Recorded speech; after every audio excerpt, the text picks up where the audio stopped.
Students, आज हम start करने जा रहे हैं प्लांट फिजियोलॉजी का एक बहुत ही इंपॉर्टेंट टॉपिक जो है ट्रांसपीरेशन और वाष्पोत्सर्जन। नाम से पता चल रहा है वाष्पोत्सर्जन यानी वाष्प का उत्सर्जन। तो इसकी डेफिनेशन क्या हो जाएगी कि पौधे के वायवीय भागों द्वारा जल का वाष्प के रूप में उत्सर्जन क्या कहलाता है? वाष्पो उत्सर्जन कहलाता है। The loss of water from aerial part of the plant in the form of water vapour is known as the transpiration. तो प्लांट के जो एरियल पार्ट है, वायवीय भाग कौन कौन से हैं? तो प्लांट के वायवीय भाग कौन से? लीव्स है, देन उसके बाद में है स्टेम। तो इनसे क्या होता है? वाटर जो होता है वेपर बन के उड़ता है। किसके थ्रू? यहाँ पर स्पेशल टाइप के स्टोमेटा होते हैं, तो उनके थ्रू जो होता है ये इवोपरेशन होता है, उसी को हम कहते हैं ट्रांसपीरेशन और वाष्पोत्सर्जन। The transpiration is a necessary evil for the plant. वाष्पोत्सर्जन पादपों के लिए एक अनिवार्य बुराई है।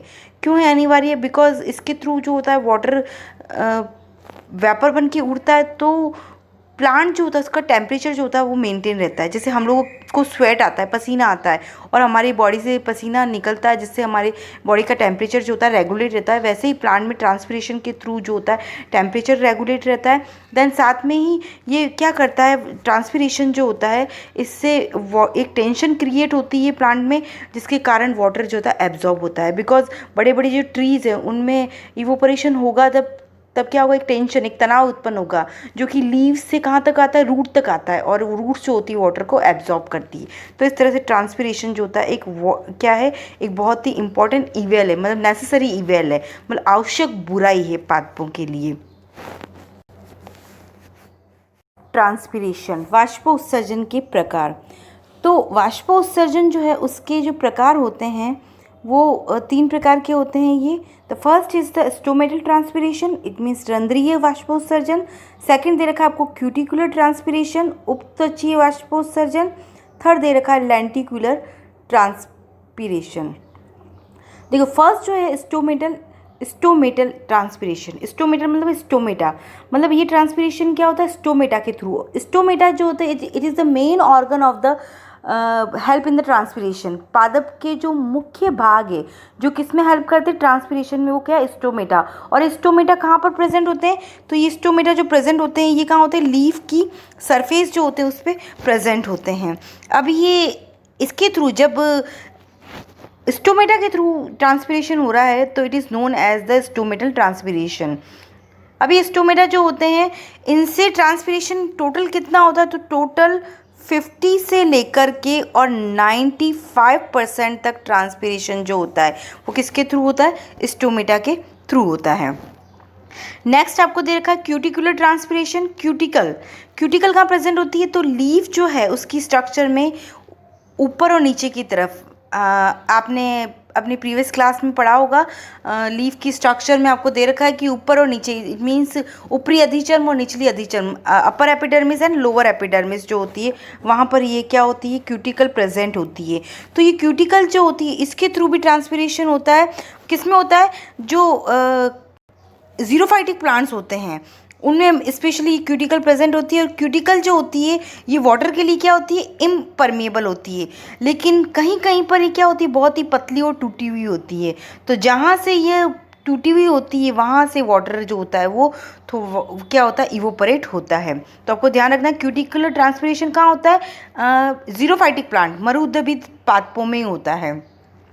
और इसके थ्रू जो ट्रांसपीरेशन होता है it is known as the cuticular transpiration. और ये टोटल कितना होता है? 3 to 10% तक होता है।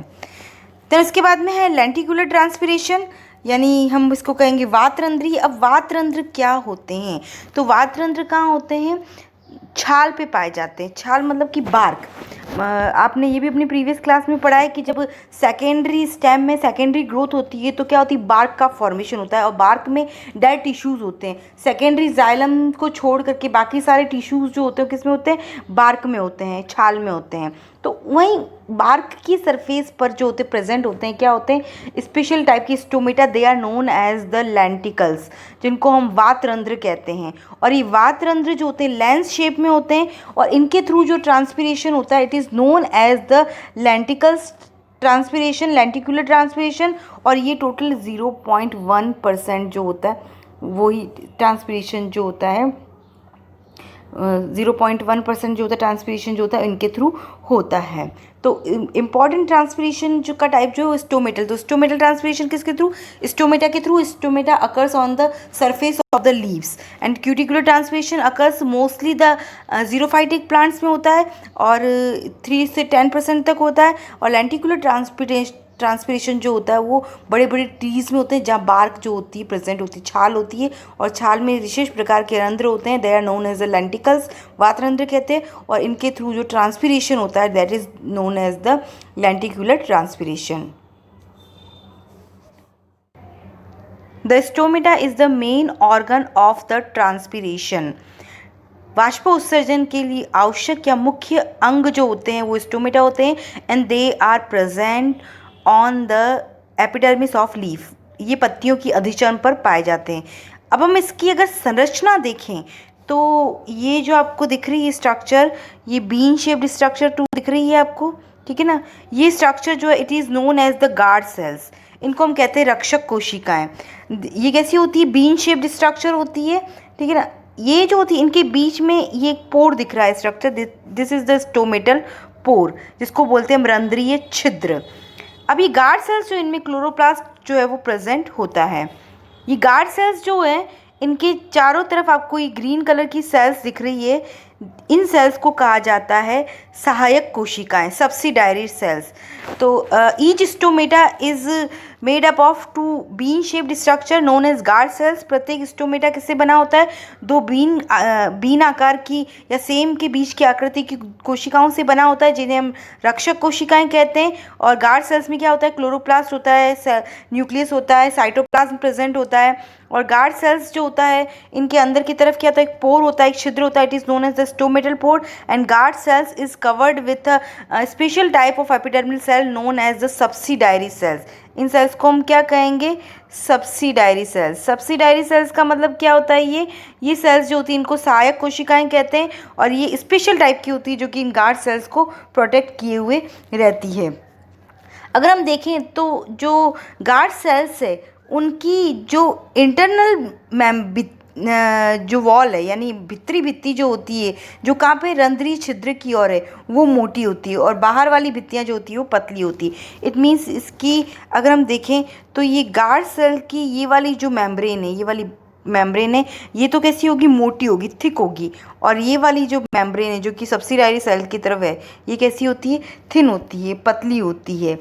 अब क्या होता है इन गार्ड सेल्स में क्या होता है, वाटर आता है। जैसे ही वाटर आता है तो टर्जित हो जाती है, मतलब फूल जाती है। और फूल जाती है तो क्या हो जाता है, जैसे ही यहाँ इसके अंदर वाटर एंटर करेगा तो ये क्या होंगी, फूलेंगी। तो ये क्या होगा, यहाँ पर टेंशन क्रिएट होगी, एक तनाव होगा जिसके कारण ये स्टोमेटा क्या हो जाएंगे, ओपन हो जाएंगे।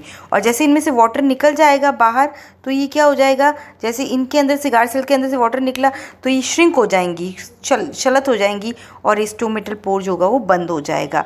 तो दिन के समय स्टोमेटा ओपन रहते हैं क्योंकि गार्ड सेल्स जो होती है वो ओपन रहती है, वाटर होता है उसमें। और रात के टाइम पे क्या होता है, स्टोमेटा जो होते हैं वो क्लोज होते हैं, बंद हो जाते हैं। ये तो स्टोमेटा की स्ट्रक्चर है। देखिए ये जो स्ट्रक्चर है ये है डायकोटिलेडन लीफ की स्ट्रक्चर है। स्टोमेटा की स्ट्रक्चर को समझने के बाद हम थोड़ा सा इसकी स्ट्रक्चर को भी देख लेते हैं। आपने इसको अपनी प्रीवियस क्लास में भी पढ़ा होगा, एक बार मैं शॉर्ट में इसको आपको एक्सप्लेन कर देती हूँ। देखिए जो डायकॉट लीफ होती है उसकी स्ट्रक्चर अगर हम देखें तो इसकी एडेक्सियल एपिडर्मिस होती है, ये ऊपर वाली ऊपरी अधिचर्म है। तो उसके बाद में यहाँ से यहाँ तक का जो पोर्शन है वो आपको क्या दिख रहा है, पूरा ये वाला पोर्शन जो ग्रीन है, it is the mesophyll cells यानी कि मृदुतक कोशिकाएं। ये वाली सेल्स जो है पैलिसेड मीजोफिल है और ये वाला स्पॉन्ज मीजोफिल है। पैलिसेड मतलब कि ये खम्भ मृदुतक और ये वाला स्पंजी मृदुतक। और नीचे ये वाली जो है पिंक कलर की लेयर दिख रही है, it is the abaxial epidermis, निचली अधिचर्म, और उस पर प्रेजेंट है स्टोमेटा।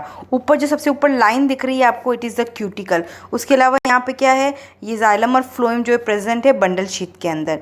तो मेन आपको यहाँ पर यही याद रखना है कि स्टोमेटा प्रेजेंट है कहाँ है, लोअर सरफेस यानी कि एबैक्सियल एपिडर्मिस पे प्रेजेंट होते हैं। अब हम अगर देखें तो ये जो स्ट्रक्चर है ये है मोनोकोटिलेडन लीफ की, यानी एक बीजपत्री पत्ती की है। तो इसकी जो अगर हम देखें तो ऊपर वो की वही एडेक्सल एपिडर्मिस प्रेजेंट है, देन ऊपरी अधिचर्म, नीचे जो है एबैक्सल एपिडर्मिस है, निचली अधिचर्म में, और स्टोमेटा प्रेजेंट है। तो स्टोमेटा यहाँ पर देखें तो हम एबैक्सल एपिडर्मिस पे भी है और एडेक्सल एपिडर्मिस पे। तो डायकॉट और मोनोकॉट लीफ में ये मेन डिफरेंस होता है कि डायकोटिलीडन लीफ जो है उनमें उनकी जो अपर एपिडर्मिस है, एडेक्सल एपिडर्मिस पे स्टोमेटा नहीं होते हैं, जबकि मोनोकॉट में दोनों एडेक्सल एंड एबैक्सल, ऊपरी अधिचर्म एंड निचली अधिचर्म, दोनों पर ही स्टोमेटा प्रेजेंट होते हैं। देखिए नेक्स्ट टॉपिक जो है वो स्टोमेटा के डिस्ट्रीब्यूशन के बेस पर जो है लीव्स के टाइप्स दे रखे हैं। मेन जो है 3 टाइप की होती है। तो रंध्र की उपस्थिति या डिस्ट्रीब्यूशन यानी वितरण के आधार पर पत्तियों के प्रकार, the types of leaves on the basis of presence of stomata. तो there are 3 type of leaf, hypostomatic leaves, amphistomatic leaves and epistomatic leave.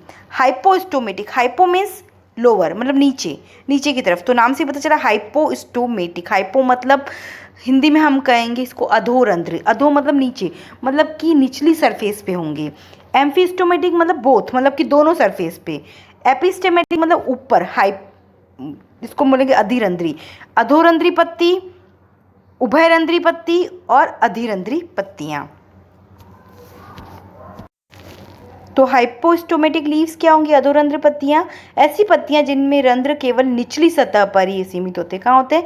Lower surface पर ही होते हैं। लोअर एपिडर्मिस जो होती है, जिसको हम एबैक्सल एपिडर्मिस कहते हैं, वहाँ पाई जाती है। तो ऐसी पत्तियों को अधोरंध्री पत्तियाँ कहते हैं। एग्जाम्पल है डायकॉट प्लांट, अभी हमने पढ़ा, उसको डायकॉट प्लांट में प्रेजेंट होता है, मैंने आपको स्ट्रक्चर में दिखाया था। तो when the stomata is present only the lower epidermis of leaf is called hypostomatal leaves. Example है dicotyledon plant, because dicotyledon plant में कहाँ होते हैं?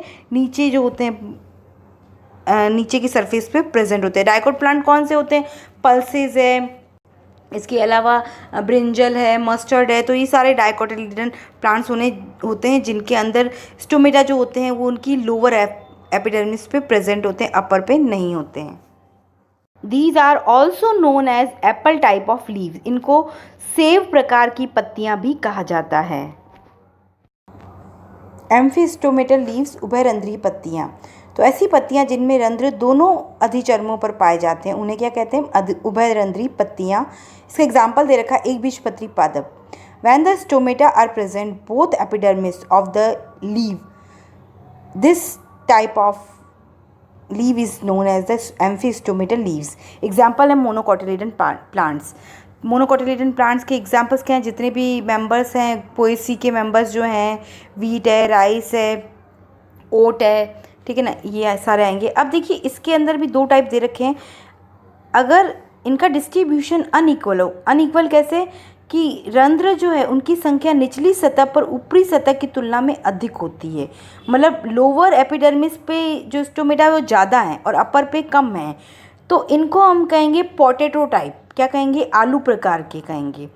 और अगर इक्वल है, दोनों तरफ कैसे इक्वल है, नंबर इक्वल है, बराबर डिस्ट्रीब्यूटेड है, तो इनको कहा जाता है ओट टाइप, जई प्रकार कहा जाता है। तो एम्फिस्टोमेटल लीफ में थोड़ा सा आप ये याद रख लीजिएगा, जब दोनों सरफेस पे, यानी आपको एम्फी का मतलब तो आपको याद रखना है कि दोनों सरफेस पे, बट जो लोअर सरफेस है उस पे स्टोमेटा अगर ज़्यादा है तो they are known as the potato type, यानी क्या कहेंगे इसको हम?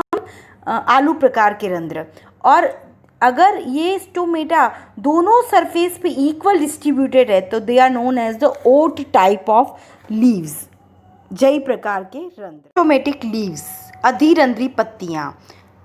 तो अधिरंध्री पत्तियों में क्या होगा कि रंध्र जो होते हैं पत्तियों की ऊपरी अधिचर्म पर ही पाए जाते हैं, ऐसी पत्तियां अधिरंध्र पत्तियां कहलाती है।